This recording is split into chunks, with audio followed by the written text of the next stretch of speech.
Muito bom. Abra sua Bíblia comigo no livro de Amós. Profeta Amós, capítulo 5. Vamos ler dos versos 21 até o 27.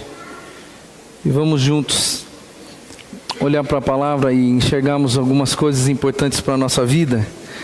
E vamos tentar chegar ao final dessa mensagem fazendo uma análise da nossa religiosidade, daquilo que a gente está fazendo, né? Da maneira com que nós cultuamos a Deus, da maneira com que nós vivemos na presença do Senhor, né? Às vezes a gente pensa que está fazendo a coisa certa, cumprindo um ritual de vir à igreja, cumprindo um ritual, fazendo as coisas, pensando que aquele ritual torna a gente uma pessoa especial diante de Deus, cumprindo aquilo que a gente acha que é o correto dentro da religião, dentro daquilo que a religião diz para a gente fazer. Então eu quero analisar um pouquinho com você. Nós vamos levantar aqui algumas considerações acerca da adoração do povo judeu, né? Mais precisamente do povo de Israel, ou seja, as 10 tribos do norte, depois da separação do povo de Deus ali, as 10 tribos do norte.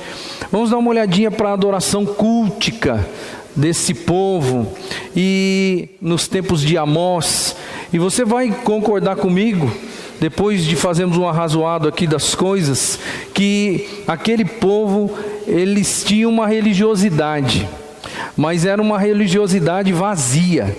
E você vai perceber comigo como Deus tratou dessa questão, como Deus fez, ou o que Deus fez em cima daquilo que o povo estava fazendo para ele, como que Deus se comportou com relação à religiosidade daquele povo naquela época. Amós capítulo 5, versos 21 até 27, preste atenção em como Deus fala com o povo, esse povo que vem e que o adora, esse povo que vai na igreja, né? Daqui a pouco a gente vai perceber aí que eles vão à igreja, né? É lógico que eu estou trazendo isso para os nossos dias. Eles iam ao templo, lá eles prestavam o seu culto, faziam a sua homenagem ao Senhor, eles sacrificavam a Deus, eles faziam o que a religiosidade dizia para fazer, e eles faziam mesmo.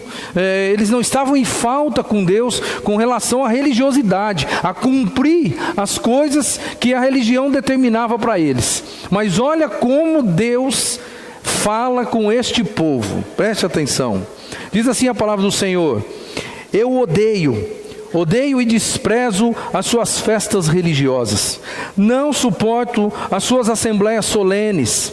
Mesmo que vocês me tragam holocaustos e ofertas de cereal, isso não me agradará. Mesmo que me tragam as melhores ofertas de comunhão, não darei a menor atenção a elas. Afastem-se de mim o som das suas canções e a música das suas liras.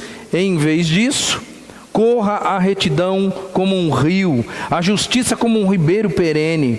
Foi a mim que vocês trouxeram sacrifícios e ofertas durante os 40 anos no deserto, ó nação de Israel? Não, vocês carregaram seu rei Sicute e Quiuim, imagens dos deuses astrais que vocês fizeram para si mesmos. Por isso eu os mandarei para o exílio, para além de Damasco, diz o Senhor, Deus dos exércitos é o seu nome. Vamos orar, irmãos. Senhor, nós estamos diante da Tua palavra. Mais uma vez, clamamos ao Senhor que o Senhor tenha misericórdia de nós e fale conosco.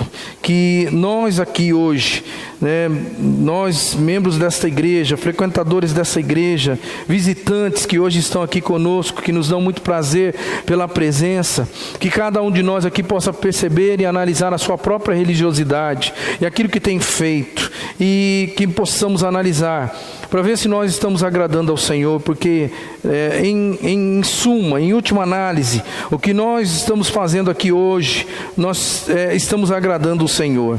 Por isso eu peço em nome de Jesus, que cada um aqui nessa noite tenha consciência plena de que ele não está sendo um mero religioso, cumpridor de ordenanças da religião, mas que ele seja alguém que dê prazer no seu culto ao Senhor, prazer na sua vida, né, na dedicação da sua vida, na maneira com que ele conduz a sua vida, vive o seu dia a dia. Que em nome de Jesus o Senhor se agrade de nós. Tem misericórdia. Eu peço isso e peço que o Senhor fale conosco de uma maneira profunda e poderosa hoje, através deste texto que o profeta Amós nos deixou.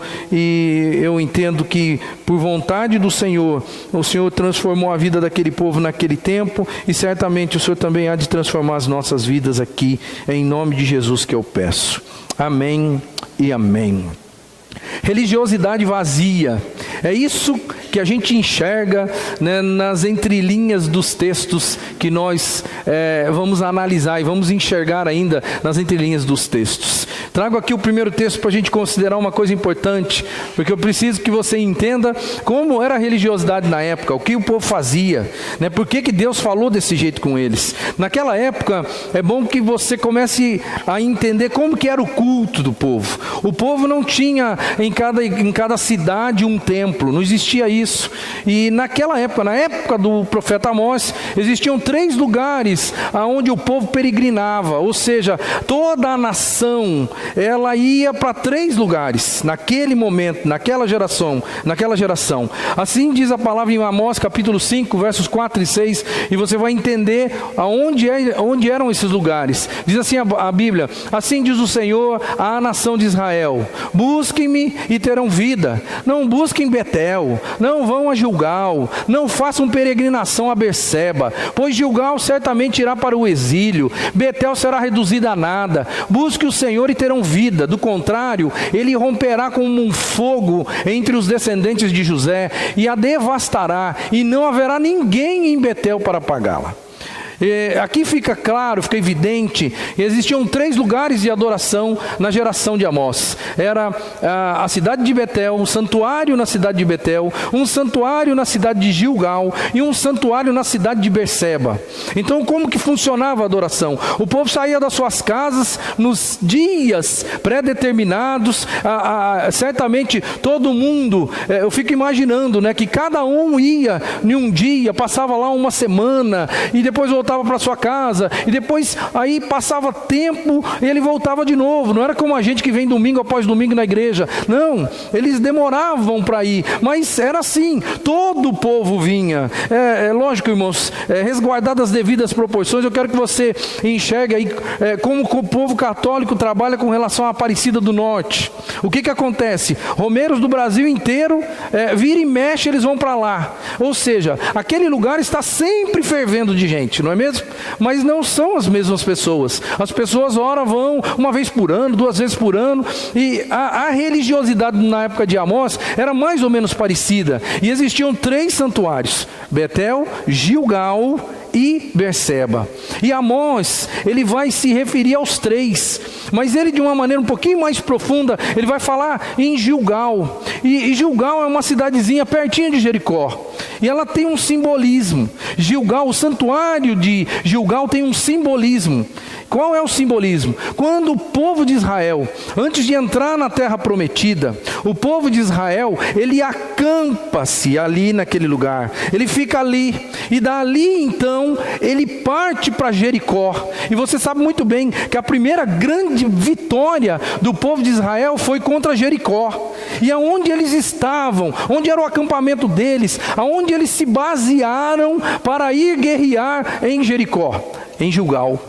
Gilgal passou então a ser o lugar que sinalizava ou simbolizava para o povo a posse da herança deles. Sinalizava a posse da herança, porque na verdade ele estava ali baseado, e imagina, eles foram, ganharam a guerra de Jericó, né, e depois começaram a entrar na terra prometida e conquistaram toda a terra prometida. E eles saíram de onde? De Gilgal.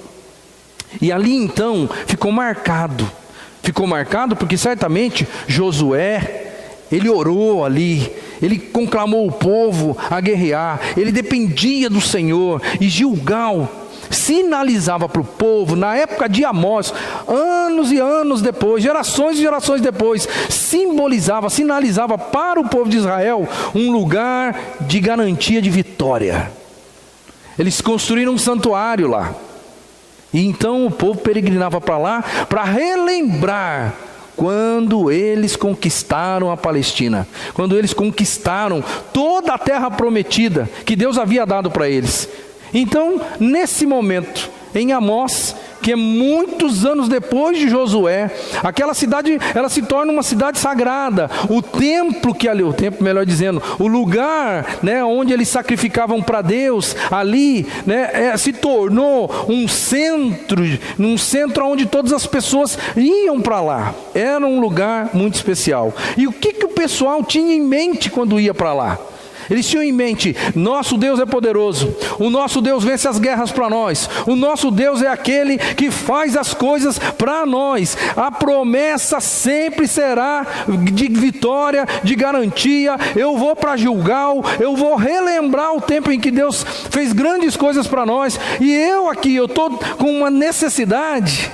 Então agora eu vou lá em Gilgal, vou falar: Senhor, do mesmo jeito que o Senhor usou aquele povo naquela época e abençoou esse povo, Senhor, me abençoa hoje, que eu estou precisando também. Esse povo fazia mais ou menos isso. Ali em Gilgal era o estereótipo, ficava na cabeça do povo a ideia de que eles venceram o inimigo. Então Gilgal representava isso para o povo. A herança da terra prometida foi alcançada iniciando-se em Gilgal. Mas você leu o texto comigo, ou pelo menos você acompanhou o texto comigo. Aliás, fica com a sua Bíblia aberta aí em Amós, que a gente vai passear nesse livro hoje. Você leu o texto comigo e você viu o que Deus falou para eles? Você viu o que Deus falou? Como Deus falou: eu odeio e desprezo as suas festas religiosas, não suporto as suas assembleias solenes. Ô Batista, assembleia solene aqui não é assembleia de igreja batista, tá? É reunião de culto, tá bom? Porque às vezes você fala em assembleia aqui, o cara pensa, é assembleia de votar. Não é isso, tá? As assembleias solenes, o que nós estamos vivendo aqui hoje é uma assembleia solene de culto ao nosso Deus. E Deus diz assim, para aquele povo naquela época: eu odeio esse negócio. Eu não aguento mais ver vocês aparecendo aqui na minha frente. Gente, o negócio é muito sério. Depois a gente vai ler de novo talvez isso. Qual era? Pensa bem, o povo vai para Gilgal, o povo lembra da vitória, o povo lembra das batalhas cujas quais eles ganharam. O povo tem aquela ideia: Deus está conosco, Deus está conosco, e não tem problema, meu amigo, é garantia de vitória. Mas qual era a realidade daquele povo? Qual era a realidade absoluta? O capítulo 5 que a gente leu, no versículo 27, que é o último versículo que eu li, mostra a realidade do povo. O que diz lá? Por isso diz o Senhor, é claro, né? Eu os mandarei para o exílio, para além de Damasco, diz o Senhor. Eles iam para Gilgal, eles cumpriam a sua religiosidade lá, mas a vida deles não era aquilo que eles professavam. E Deus disse assim: vocês vão para o exílio. Eles imaginando que só por estarem em Gilgal era garantia de sucesso, que só por sacrificarem para Deus ali, cumprir sua religiosidade ali, eles seriam vitoriosos acima de qualquer coisa. Mas a realidade implacável era que Deus estava por aqui com aquele povo, e Deus estava dizendo: vocês vão ser exilados. A certeza que eles tinham de que só porque iam até Gilgal era uma certeza enganosa. Eles imaginavam que porque cumpriam as suas demandas religiosas estava tudo certo. Só que a vida prática deles era apenas uma falácia religiosa, porque eles falavam das coisas certas, mas eles viviam errado. Então a vida era uma coisa e as falácias religiosas eram outras. Sabe? Todos nós temos problema com isso. Porque o que a gente fala que a gente é, e o que a gente é de verdade são coisas diferentes. E na época, o povo tinha aquela ideia de que só porque cumpria o seu ritual religioso era garantia de sucesso. E Deus diz para eles que eles iriam parar no exílio. Não é à toa que Jesus, quando esteve na terra, ele disse lá em Mateus capítulo 7, fala assim: nem todo que me diz Senhor, Senhor, Senhor, herdará o reino dos céus. Ele não falou isso? Eu vou perguntar uma coisa para você: quem é que fala Senhor, Senhor, Senhor? É o ímpio? É o cara do mundo? É o cara que não quer nem saber de Deus? Não, é o religioso.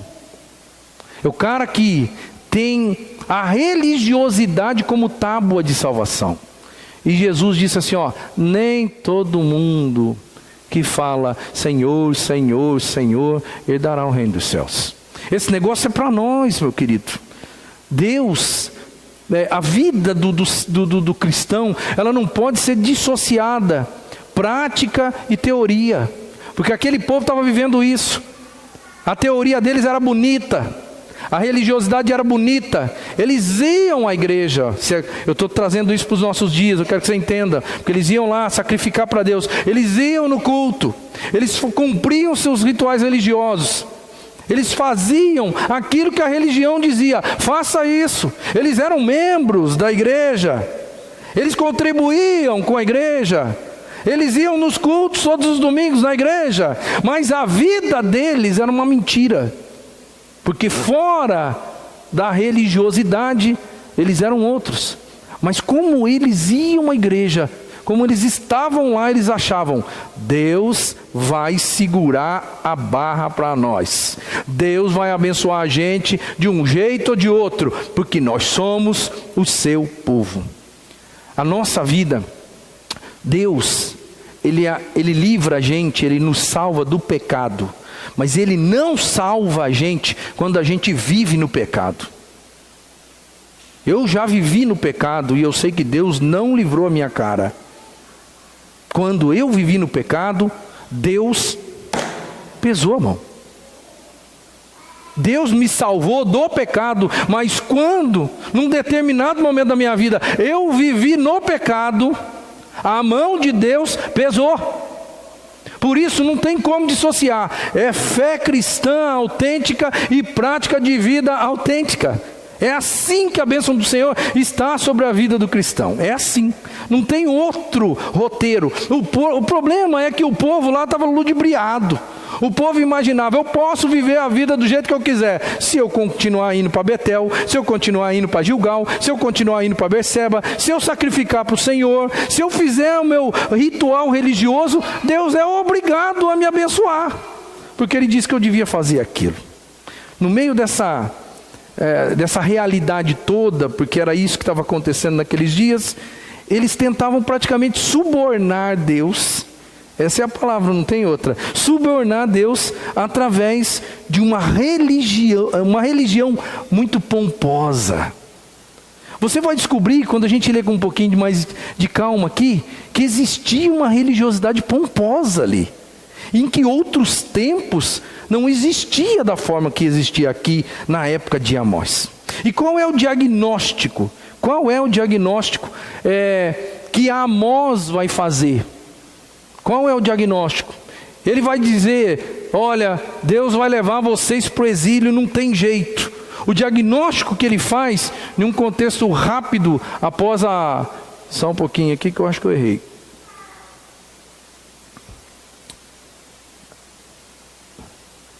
Aqui, o diagnóstico espiritual que ele faz é que ali existe muita religiosidade, mas não tem vida. Tem religião, não tem vida. Eu vou voltar a ler 21 a 23. Eu odeio Desprezo as suas festas religiosas. Isso mostra que tinha festa religiosa. Eu não suporto suas assembleias solenes. Tinha assembleia solene. Mesmo que vocês me tragam holocaustos. Tinha holocaustos. E ofertas de cereais. Tinha ofertas de cereais. Isso não me agradará. Mesmo que me tragam o quê? As melhores ofertas de comunhão. Não eram qualquer oferta de comunhão. Eram as melhores ofertas de comunhão. Religiosidade. Eu não darei a menor atenção a elas. Afastem de mim o som das suas canções. Existia canções ali. Parece que eu estou enxergando, né? Nós também, porque nós vivemos mais ou menos uma coisa meio parecida, semelhante. A música, afaste o som das suas canções e a música das suas liras. Parece que dá a entender aí que tem uma religião pomposa, né? Não é um culto parecido com um culto africano, aonde não se tem nada. Onde o indivíduo vai e comparece diante de Deus, ele não tem nada para oferecer, porque ele não tem nem para comer, como é que ele vai dar para Deus? Não tem música porque não tem instrumento, as pessoas cantam no gogó, né? Não tem como oferecer nada para Deus, não, parece muito mais um culto brasileiro, aonde nós vamos na presença de Deus, nós temos como oferecer as nossas ofertas para o Senhor, nós temos como cantar para o Senhor, nós temos como formar uma banda aqui, para que o negócio fique bonito, fique contagiante. Parece que a nossa realidade aqui, ela é meio semelhante à religiosidade que se vivia lá no tempo de Amós, irmãos. Só que o problema é que Amós faz um diagnóstico. Amós é o profeta de Deus, é a voz de Deus para o povo. E parece que o que ele faz de diagnóstico é: aqui existe muita religiosidade, mas aqui não tem vida. Aqui o negócio é oco. Aqui não tem o que Deus espera. Aqui é só casca. Parece que é isso que Amós deixa evidente no texto. A vida da gente, irmãos, a vida, ela vem antes do culto. Deus aceita você pelo que você é, não pelo que você faz. Não é o fato de você vir ao culto que torna você uma pessoa diferente e especial. É lógico que vir ao culto é uma maravilha, porque aqui você aprende de Deus, aqui Deus transforma a sua vida, mas não é o fato de você vir à igreja que torna você uma pessoa diferente e especial. A sua vida, Deus está olhando, porque primeiro Deus se agrada da gente, da nossa vida, depois Ele aceita o nosso culto. Você está entendendo? Primeiro Deus se agrada da sua vida, de quem você é. Isso implica segunda, terça, quarta, quinta, sexta, sábado e domingo. Primeiro Deus se agrada dos seus 7 dias da semana. Depois Ele se agrada do dia em que você, junto em comunhão com a igreja, vem adorar, vem ofertar, vem fazer cumprir a sua religiosidade também. Você lembra lá em Gênesis que Deus aceitou, o texto vai falar que Deus aceitou a Abel e a sua oferta, que Deus teve prazer em Abel e na sua oferta. Deus primeiro teve prazer na figura do personagem, e você sabe muito bem que Deus não teve prazer na figura de Caim, e também não aceitou a sua oferta, porque a oferta de Caim, ela foi por causa da vida de Caim, de quem ele era. A oferta dele, ela não valeu, se é que eu posso assim dizer, não agradou o Senhor. É lógico que tem outras implicações aí, mas eu quero que você entenda o seguinte: Deus primeiro aceita você, para depois aceitar o que você faz. Não adianta você pensar porque eu estou envolvido nisso, porque eu estou fazendo aquilo, porque eu sou isso na igreja, porque eu faço isso. Não é exatamente isso que Deus espera de você. Isso é um adendo, é uma coisa importante, mas não é a essência. Eu quero trazer aqui para você algumas situações do Velho Testamento. Primeiro, eu vou lembrar você de Ofni e Finéias, filhos do profeta Eli, na época de Samuel. Eles praticamente brincaram com o Senhor, porque eles imaginavam que só porque a arca estava com eles, e a arca era o símbolo da presença de Deus no meio do povo, só porque a arca da aliança estava com eles, que eles iriam ganhar a batalha sem problema algum. E o que foi que aconteceu? Você que é um bom leitor da palavra, o que foi que aconteceu quando Ofni e Finéias pensaram que iriam poder enfrentar os seus adversários sem nenhum problema, só porque eles carregaram consigo um amuleto religioso, que era a Arca da Aliança? Eles perderam a guerra, Ofni e Finéias morreram na batalha, vários 30 mil homens do povo morreram, 30 mil pessoas morreram, e a glória de Deus se foi de Israel. Quando pessoas que sabiam da religiosidade, usaram um elemento que era a Arca da Aliança, e como a arca representava a presença de Deus no meio do povo, eles imaginavam assim: se a gente levar a arca, Deus vai com a gente. Eles levaram a arca foi até roubada pelos os seus adversários. Não era a arca, irmãos. Deus não foi com eles. Nem sempre levar alguma coisa representativa de Deus diz que Deus está com você. Muitas pessoas têm o costume de ter alguma coisa. Algumas pessoas colocam um colar com uma cruz e dizem: Deus está comigo, porque essa cruz está aqui, ó. Eu coloquei aqui e disse: Senhor, olha, eu estou carregando o Senhor no peito. Carregar no peito é uma coisa, carregar Ele na alma é outra. Um simples objeto não torna você uma pessoa especial. O que torna você uma pessoa especial é o Deus que está dentro de você. Aí Ele vai aonde você vai. Mas não foi só Ofni e Finéias que erraram. Na época de Isaías, no tempo de Isaías, em Isaías capítulo 1, versículos 1 até o 13, Deus fala mais ou menos, eu não tenho tempo para ficar lendo todos os textos aqui, mas você marca aí, depois você lê na sua casa. Deus fala mais ou menos a mesma coisa que falou na época de Amós, só que agora Ele fala no tempo de Isaías, para a geração de Isaías, para o povo, né, do tempo de Isaías. Ele fala assim, ó: eu também não quero e não aceito o culto que vocês estão trazendo para mim. Eu não quero, eu não quero mais saber da cara de vocês aqui, porque vocês vivem uma vida de pecado, e depois que vocês vivem a vida de pecado, vocês vêm adorar a mim como se nada tivesse acontecendo. Para com isso. Tinha iniquidade, né, associada ao culto. Ou seja, um povo pecador, um povo que fazia o que queria, um povo que pecava durante a semana e de repente num dia aparecia de cara lavada diante de Deus, dizendo: Senhor, Senhor, e tal, e tal, e tal. E Deus fala assim: para com essa bagunça. Não foi só nessa época também. Na época de Malaquias, a mesma coisa.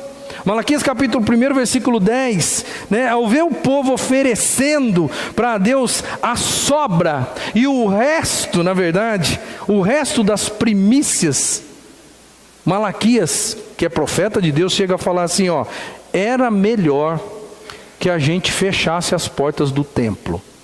E chegou a dizer isso. É melhor a gente fechar as portas do templo, porque o que nós estamos fazendo aqui é uma tremenda de uma besteira. Nós estamos tentando fazer uma religiosidade, que é uma religiosidade que Deus não aceita. Depois você vai ler o texto, vai continuar lendo o texto, você vai ver como Deus também desabafa com o povo na época de Malaquias. Porque era um povo que fazia as coisas para Deus naquela geração, eles dedicavam para Deus as coisas que sobravam, quando sobrava e se sobrava. E em Amós, que é o texto que a gente escolheu hoje, Amós tem ali um retrato de que existe uma religiosidade muito bonita, com todas as coisas, com toda a pompa. Era muita empolgação, mas sem nenhuma transformação. Uma religiosidade assim, para os tempos da época, fabulosa, irmãos, fabulosa. Era algo assim, fora do padrão, era algo bom, grande, era uma coisa que parecia alguma coisa dos tempos modernos hoje. né? Era aquela festividade, né? Os sacrifícios aconteciam, as ofertas, existia música em abundância, o povo estava no culto, né? O povo estava ali trabalhando, oferecendo seus sacrifícios, fazendo as coisas certas. Parecia que estava tudo certo, parecia que estava tudo na mais perfeita ordem. Se você lembrou daquilo que eu li do 21 até o 23 mais uma vez, parece que está tudo perfeito. Eles estão indo e fazendo todas as coisas, mas o culto deles, que era assim, na casca, era uma coisa alegre, era uma coisa festiva, cheia de entusiasmo, na verdade, porque tinha música, tinha celebração, tinha os sacrifícios, estava tudo rodando perfeitinho, mas para Deus não passava de barulho. Você viu que ele fala no verso 23, afastem de mim o som das suas canções e a música das suas liras. Dá para imaginar uma cena dessa? Dá para imaginar? Vamos imaginar, vamos pensar um pouquinho na gente. Essa igreja aqui canta bem bonito, né? A igreja canta bonito, ela solta voz, é uma coisa beleza. E aí Deus está lá em cima, e Ele está ouvindo. Imagina que Deus ouvisse a gente, e Ele falasse assim, para com esse barulho para mim. Não é porque Deus é um velho gagá que tem problema no ouvido e não gosta de escutar. É porque Ele não tolera a hipocrisia daquilo que a gente fala através da canção. E Ele falou para o povo, afastem-te, leva para lá a canção, o barulho, né? Ele chama a música de o barulho das suas canções. Leva para lá, está trazendo um incômodo para o meu ouvido. Não é porque eles cantavam desafinado não, irmão. Não, é porque a vida não condizia com aquilo que eles cantavam. É porque eles viviam uma coisa e exaltavam Deus como se eles estivessem vivendo outra. E esse negócio nunca deu certo. Por isso que vem o desgosto. Porque é um desgosto, né? Eu entendo assim que é um desgosto muito forte. Veja aí como que as expressões de desgosto de Deus. Olha de novo para o texto junto comigo. Eu odeio e desprezo suas festas religiosas. Aí ele vai falar, eu não suporto as suas assembleias. Aí ele vai falar, mesmo que vocês me tragam holocaustos e ofertas de cereal, isso não me agradará. Mesmo que me tragam as melhores ofertas de comunhão, não darei a menor atenção a elas. Afastem de mim o som das suas canções e a música das suas liras. Você consegue enxergar aqui as expressões de desgosto de Deus? Quando ele fala, olha, mesmo que você fizer, eu não aceito. Mesmo, eu não quero, vai para lá, eu não quero isso. Tem um comentador bíblico muito famoso, que comenta o livro de Amós, e ele fala exatamente isso acerca desse povo, e nessa geração, ele fala assim, a religião deles era zelosa, excessivamente suntuosa, aparentemente sincera, emocionalmente satisfatória, mas a religião, não chegando até Deus, é falha em tudo. Eu gosto do que o mote ele coloca aqui. Zelosa. Tem muito crente hoje que aparentemente é zeloso. Excessivamente suntuosa. Quantas e quantas igrejas não tem por aí que a gente vê uma suntuosidade nos detalhes, certo? Aparentemente sincera. Um desavisado entra ali e a aparência diz para ele, olha, isso aqui parece que tem sinceridade aqui. Emocionalmente satisfatória. Mas se a religião não chega até Deus, não vale nada. Religião vazia, religiosidade vazia.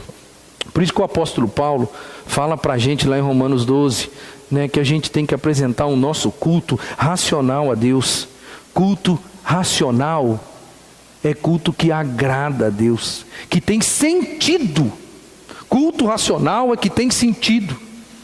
Culto que de verdade mesmo, a razão, não adianta eu vir, eu chorar, eu me esbaldar, eu fazer isso e fazer aquilo, e por dentro nada seja novo na minha vida, nada esteja em mudança. Não adianta isso. O culto racional é aquele culto que de verdade mesmo, a pessoa está em sintonia com Deus, e existe ali uma intimidade forte, não existe hipocrisia nenhuma, não existe apenas um choro externo, existe um choro interno, que às vezes é engolido a seco, e não sai uma lágrima aqui, mas dentro sai. Culto racional. Por isso que o apóstolo Paulo fala para a gente, nosso culto tem que ser lógico, tem que ser coerente, ele tem que condizer com a realidade da minha vida. A liturgia, onde a liturgia é a vida, tem coerência e consistência, não é uma coisa dissociada uma da outra, porque a nossa vida, toda a nossa vida é um culto a Deus, irmãos. Tem gente que pensa que cantou bonito no domingo, agradou o Senhor pela semana inteira. E aí então eu posso fazer o que eu quiser durante a semana, porque afinal de contas eu cantei tão bonito para Deus no domingo, foi tão sincero, foi tão emocionante, foi tão gostoso. Só quero dizer que culto divorciado de vida, para Deus não tem significado nenhum. Não tem significado. Ou você é quem você é, na segunda, na terça, na quarta, na quinta, na sexta, no sábado e no domingo, ou você é alguém no meio da semana e uma outra pessoa no meio da semana. Aquelas pessoas ali, elas eram uma, e quando se apresentavam a Deus, elas eram outra. E infelizmente ainda tem gente assim no mundo. O que Deus queria de verdade? Porque Deus queria alguma coisa desse povo.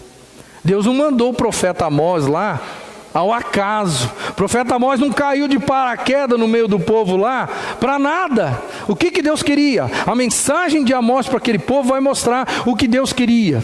O que Deus queria, em primeiro lugar, é que a prática da justiça precedesse ao ritual religioso. Quero ler com você aqui três textos, Amós 5:7, Amós 5:10-15 e Amós 2:6-8. Olha, presta atenção na leitura comigo.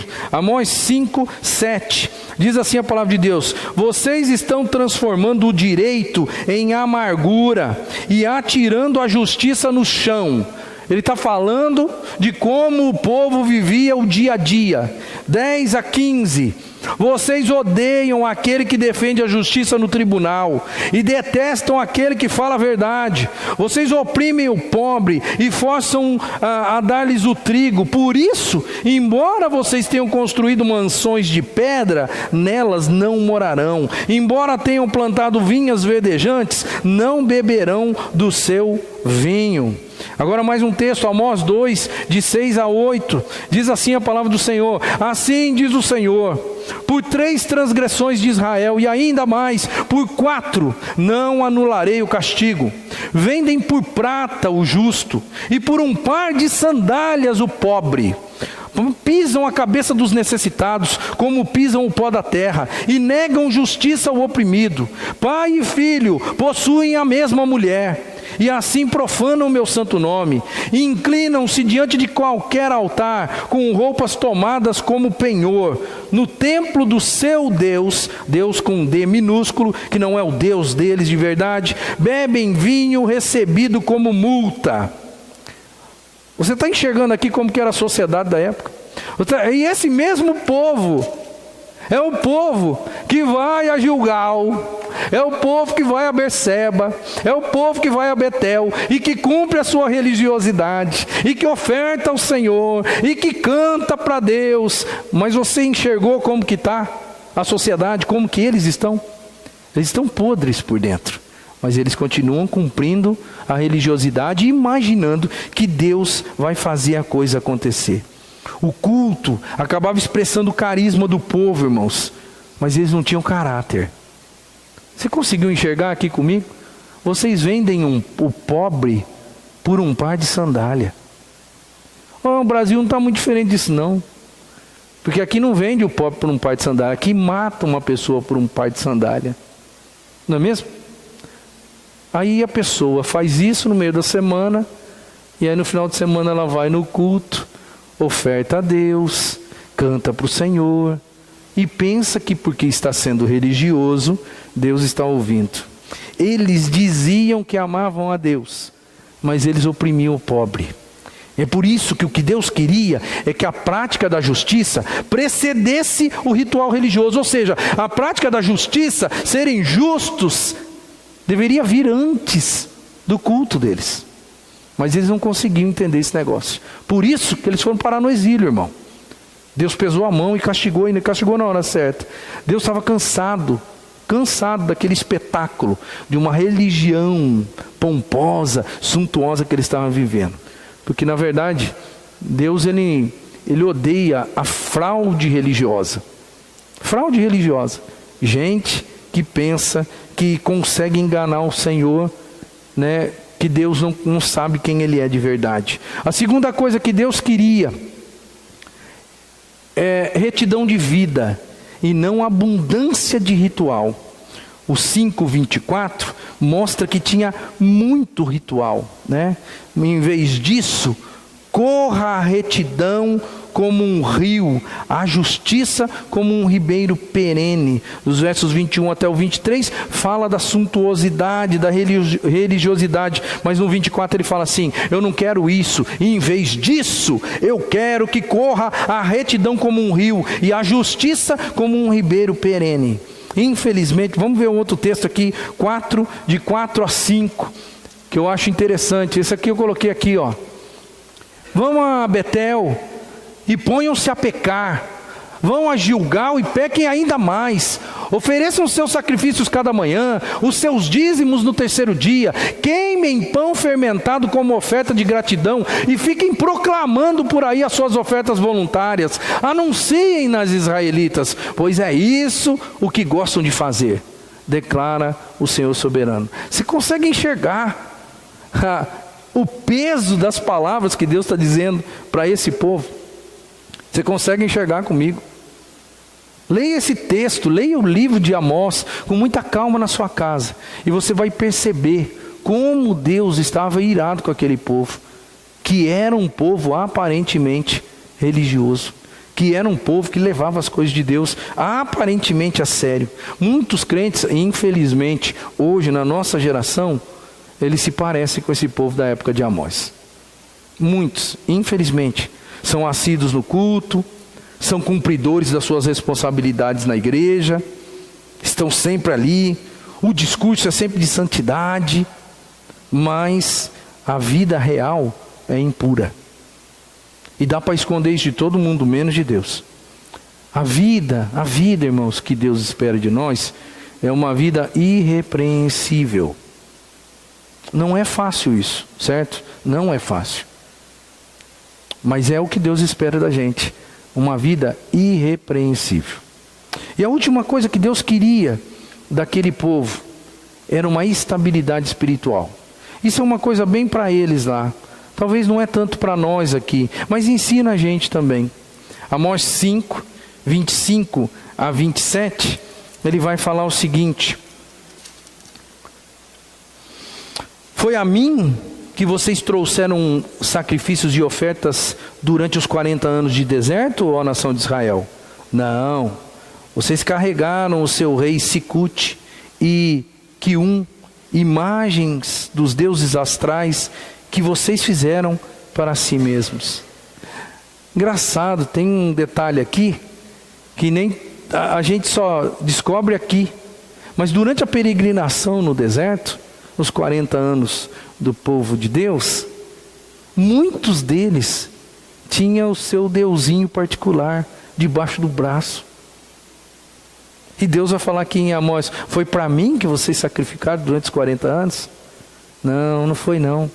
Vocês tinham lá, né, lógico que não era todo mundo, mas vocês tinham lá o rei Sicute, era o rei de vocês, e o Quium, deuses astrais que vocês mesmos fizeram para vocês. É como se Deus deixasse claro para eles: eu sei quem vocês são. Eu sei quem vocês são desde a época que vocês saíram do Egito. Vocês têm uma religiosidade falsa, muito complicada. Tem alguns comentadores que trazem algumas coisas importantes para a gente. Eu quero compartilhar com você. Warren Wiersbe, ele diz assim, Deus pediu ao povo de Israel fé, obediência e amor. Mas no Monte Sinai, logo depois de prometerem solenemente servirem a Deus, os israelitas adoraram um bezerro de ouro. Não foi isso que aconteceu? Deus pediu para eles fé, obediência e amor. Mas já num primeiro instante, aquele povo fez o quê? Aquele povo caiu na idolatria.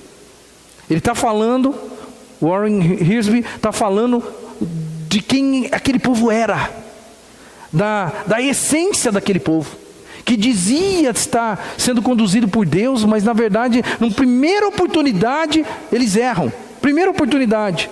Não foi só ele que falou alguma coisa assim. Mais uma vez o comentador que eu usei agora há pouco, ele fala assim: os deuses da Assíria ocuparam os corações de Israel muito antes dos exércitos assírios ocuparem as ruas e as cidades de Israel. Quem invadiu Israel naquela época foi o Império Assírio. E olha que coisa interessante que o Motia diz.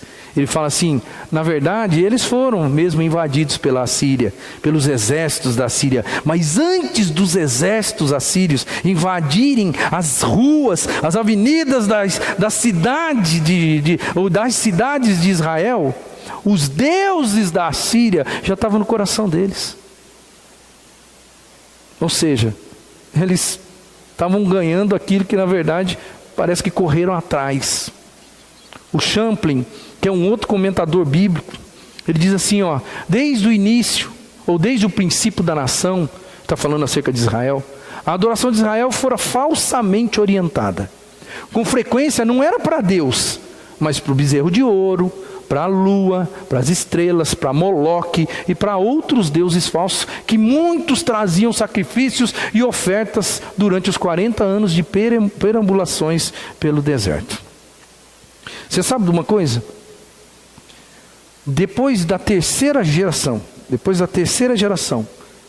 que eles entraram na terra prometida, porque eles entraram com Josué, esse povo entrou com Josué, mas na terceira geração, a terceira geração já não tinha mais nada a ver com Deus, se voltaram completamente para os ídolos. Você tem ideia de um negócio desse? Parece um absurdo. E é esse povo que na época de Amós, esse povo tem uma religião, cumpre uma religião, mas o coração deles parece que está como a terceira geração depois de Josué, totalmente acabada. Tudo isso eu estou trazendo para você só para dizer o seguinte: religião vazia não leva ninguém para o céu. Porque isso Deus já denunciou na época do profeta Amós e ele ainda continua denunciando hoje. É por isso que o tema do sermão é religiosidade vazia. Você tem que enxergar como que é a sua religiosidade. Porque é como é a sua religiosidade é que vai fazer diferença o reino dos céus na sua vida.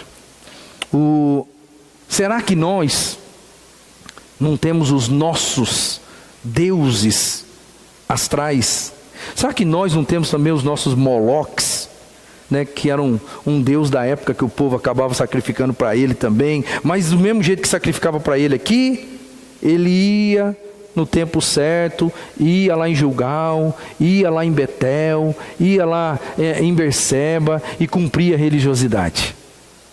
Sabe aquele cara hoje, porque hoje a gente tem um sincretismo religioso muito grande. É o cara que, ele diz que ele é evangélico, mas ele também frequenta o centro espírita, sabe? Ele fala que é católico, mas ele vai na macumbaria, e aí ele vai num dia aqui, ele vai num dia lá. Às vezes isso pode não acontecer muito com os evangélicos, Mas é fato que às vezes a gente vem para a igreja e a gente cumpre o nosso ritual, a gente está envolvido num ministério, está fazendo isso, está fazendo aquilo, mas a nossa vida lá fora, ela não condiz com o nosso discurso aqui dentro. Aí não muda muita coisa, irmão. Não muda muita coisa. A nossa religiosidade não pode ser vazia de jeito nenhum. A gente tem que ser o que a gente é, ou que se propôs a ser. O culto de Israel, porque o Israel manteve o culto. Você viu comigo que no tempo de Amós, Israel manteve o culto, mas o culto não salvou eles da derrota. Porque eu e você sabemos que depois da geração de Amós, aquele povo foi para onde? Foi para o exílio. Foi para o exílio. Eles continuavam cultuando como se nada estivesse acontecendo, mas Deus pesou a mão e eles foram para o exílio. A menção ali no versículo 25, né? 25, ou melhor, 27, que diz assim: por isso eu os mandarei para o exílio, para além de Damasco. Além de Damasco é referência da Assíria. E eles foram para lá mesmo. Aqueles que não morreram foram exilados na Síria. Alguém disse, e eu achei sensacional, diz assim, alguém disse: Deus não iria viver infinitamente com o mau cheiro da religião falsa em suas narinas e com esse barulho em seus ouvidos. Porque o culto era só isso. Mau cheiro diante de Deus e barulho. Só isso. Eu trago isso para você hoje, para nós fazermos uma avaliação do nosso culto. Não do nosso culto aqui, desse momento aqui, da sua vida como culto a Deus. Porque não dá para ter uma dissociação, vida prática e vida cultica. Ou você é quem você é, ou Deus se agrada com você, ou Ele não se agrada com você. Eu quero orar com você e encerrar essa mensagem. E quero pedir a Deus, para Deus ter misericórdia de nós. Misericórdia de nós, para que a nossa religião não seja vazia. E a gente não fique ali, titubeando entre uma coisa e outra. Que a gente seja quem a gente diz que é. E eu quero, em nome de Jesus, cantar uma canção com você. E essa canção diz, para que Deus renove a sua vida. Renova-me, Senhor. Eu já não quero ser igual. Se você chega à conclusão agora, de que talvez a sua adoração seja uma adoração vazia, porque você está vivendo uma corda bamba, você está vivendo em pecado e sabe que está vivendo em pecado, mas você vem no culto, você finge que nada existe, você finge que esse pecado que você está vivendo não é pecado, você fala para você mesmo que, mas não é bem assim, Deus é bom, Deus é perdoador, Deus é amoroso, Ele vai me perdoar, Ele sabe. Meu irmão, aquele povo pensava a mesma coisa que você, e aquele povo foi parar num destino que eles não imaginavam que iriam parar. Vamos ficar em pé, vamos cantar essa canção. E enquanto a gente canta essa canção, se você quiser, venha para frente. Se você quiser, de repente, restaurar a sua adoração e fazer com que de verdade mesmo sua religiosidade não seja vazia, seja honesta e sincera diante de Deus. E se você acha que alguma coisa precisa mudar para que isso aconteça, vem para frente, vem cantar comigo essa música que fala assim: renova-me, Senhor Jesus, eu não quero ser igual. Renova-me, Senhor Jesus, põe em mim teu coração, porque muito do que há dentro de mim necessita ser mudado, Senhor. Tem coisa aí que precisa ser mudada, para que a sua adoração não seja barulho aos ouvidos de Deus? Tem coisa aí que você sabe que precisa? Até onde, até quando você vai continuar mentindo para Deus? Ou mentindo para mim? Ou mentindo para as pessoas que estão ao seu redor? Para mim e para as pessoas que estão ao seu redor você consegue, mas para Deus você não consegue, irmão. Vem pedir, Senhor, renova-me. Eu não quero ser igual. Você sabe muito bem, porque eu tenho convicção plena de que o Espírito Santo do Senhor, Ele está falando para você. É isso aqui que eu estou querendo me referir. É isso. Ou você muda nisso, ou você para de ficar tendo uma vida dupla, uma vida onde as pessoas olham para você e falam assim: eis aqui um servo do Senhor. E Deus olha para você e fala assim: religiosidade falsa. Precisa de mudança? Vem para cá, eu quero orar pela sua vida. Vamos cantar. Renova. Renova-me, Senhor Jesus. Já não quero ser igual. Renova-me, Senhor Jesus. Põe em mim teu coração, porque muito do que há dentro de mim, venha pra cá, meu irmão, necessita ser mudado, Senhor, porque muito do que há dentro do meu coração necessita mais de ti. Renova-me, Senhor Jesus. Já não quero ser igual. Renova-me, Senhor Jesus. Põe em mim teu coração,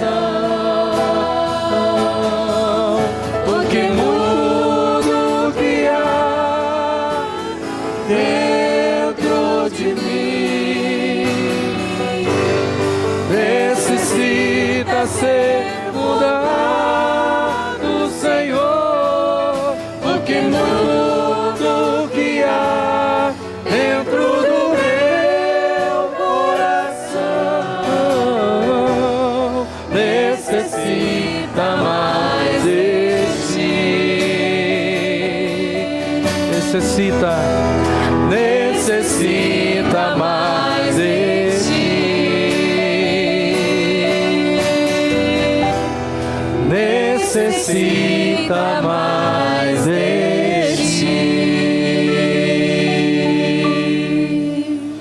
Vamos nos acertar com o Senhor. Vamos dizer para Deus que a gente, pelo menos, que a gente não quer que a nossa religiosidade seja vazia. Talvez você nem vai conseguir resolver o problema agora. Talvez não dê para resolver o problema agora. Mas já é um bom sinal se você dizer para Deus: eu não quero que seja assim. Me ajuda. Preciso mudar. Tem que acontecer alguma coisa na minha vida, Senhor. Eu não posso ter o fim trágico que aquele povo teve. Caminhando e vivendo, cultuando a Deus, pensando que estava tudo certo. E que era daquele jeito mesmo a vida. Porque às vezes a gente pensa assim: ah, esse povo era tão hipócrita. Onde já se viu? Não era bem assim não, irmãos. Eles achavam que daquele jeito estava certo. Eles achavam que, pura e simplesmente por dizer assim: eu sou povo de Deus, eles achavam isso era garantia de sucesso. Mas nunca foi assim. E Deus levanta um profeta do meio do nada, chamado Amós, para sair do meio do mato. O profeta Amós, ele era um colhedor de sicômoro. Ele era um cara da roça, que Deus tira do nada e pede: vai lá em Israel e diz para eles o que eu estou sentindo com relação à religiosidade deles. Ele não foi muito bem recebido não, irmãos. O povo não gostou nada da maneira com que Amós chegou, dizendo: Deus não aguenta mais o barulho das canções de vocês. Deus não aguenta mais a isso que vocês estão fazendo. O povo não entendeu e não gostou do negócio, porque eles achavam que estava tudo certo, mas não estava. E sabe o que é o pior da época de Amós? É que eles não deram ouvidos. Não deram ouvidos. Você lembra de Nínive? Quando Jonas foi pregar em Nínive, o que aconteceu lá? Em massa, aquela cidade se voltou para Deus. e a destruição não chegou. E Nínive não era o povo de Deus. Deus teve misericórdia de Nínive quando Nínive se arrependeu. Mas na época de Amós, era dentro do povo de Deus. Amós vai lá, dá um recado, e aquele povo não se arrepende, irmãos. E sabe o que acontece com eles? Eles vão parar no exílio. Eu faço aqui para você um pedido. Leia o livro de Amós essa semana. Leia o livro de Amós, para você ver como Deus, Ele fala com todo mundo. Ele não fala só com Israel, não. Ele fala com toda a região ali ao redor de Israel, porque está todo mundo vivendo em pecado. Não era só o povo de Israel, não era. E teve uma mensagem para cada um deles. Infelizmente, Israel, o povo de Deus, não se arrependeu e foi parar nas mãos dos assírios. Eu imagino e espero em nome de Jesus que você leve isso a sério. Leve isso a sério e entenda que na nossa geração não é diferente. Deus espera um culto de alma, não um culto de casca. Porque culto vazio, religiosidade vazia, Deus deve estar saturado, tão saturado quanto estava naquela época. Então, que a gente pegue para nós e faça a nossa parte, a gente faça certo. Vamos orar e pedir misericórdia do Senhor na nossa vida. Senhor, agradeço muito ao Senhor por essa palavra, boa palavra que o Senhor tem trazido para o nosso coração, palavra que já abençoou minha vida, já abençoou outras pessoas no decorrer do meu ministério, e hoje abençoa a 5ª Igreja Batista aqui de Araçatuba, com as pessoas que estão aqui nesse lugar, e com aquelas que talvez vão ouvir essa palavra pela internet um dia. Peço em nome de Jesus, que a nossa religiosidade aqui, ela não seja vazia, Senhor. Tem misericórdia de nós. E eu peço em nome de Jesus que essas pessoas que tiveram coragem de vir aqui à frente, que em nome de Jesus voltem para casa com aquele sentimento de que fizeram a coisa certa, e que o Senhor dê a eles força para que eles mudem aquilo que precisa ser mudado, para que eles compareçam diante do Senhor sem nenhum incômodo no fundo da alma, com a certeza no fundo do coração de que estão sendo aceitos, de que a sua religiosidade está sendo aceita, de que a sua oferta está sendo aceita, de que a sua oração está chegando até o teu trono de graça, de que tudo aquilo, o seu louvor, a música que sai da nossa boca esteja agradando o Senhor, e que ela não seja considerada pelo Senhor barulho, puro barulho. Que isso não incomode o coração e os ouvidos do Senhor, mas que isso dê ao Senhor prazer de ver os seus filhos dizendo para o Senhor coisas que têm sentido, coisas que são a expressão da verdade. Quando nós cantamos aqui, renova-me, Senhor Jesus, eu não quero ser igual. Oh Deus, em nome de Jesus, que isso chegue ao teu trono, né, como um desejo de um filho que diz para o pai: Pai, me ajuda a mudar. E que não seja pura canção, mera letra, mas que seja em nome de Jesus um desejo profundo de um coração sincero, onde não há hipocrisia. Que a tua graça esteja conosco, que nos ajude para que isso aconteça, e que essa seja uma realidade de todo membro dessa igreja, todo frequentador desta igreja, todo visitante que vem aqui e é impactado pela tua palavra. Peço em nome de Jesus que o Senhor esteja continuando conosco, nos abençoando, hoje e sempre. Amém. Amém. Deus abençoe, meus irmãos, vocês principalmente que estão aqui à frente. Você pode se assentar. Estamos encerrando o nosso culto.